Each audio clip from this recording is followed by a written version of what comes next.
In this video, I'm going to show you how to remove the background from any image on your iPhone without downloading any application or using any online tool. So to do this, make sure that the image you want to remove the background is saved to your files. So if that image is in your photos, then open up the image, click on the share icon and click on save to files, and choose where you want to save this image on your files and click on save. Now when you do this, open up your files and navigate to where you saved your image. This is my image right here. I'm going to long press on the image and I'm going to click on quick access.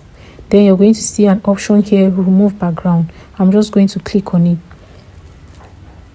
So what is going to happen is that the background of your image is going to be removed, and the version with the removed background is going to be automatically saved in the same file directory as your original image. So this is our image with the background removed.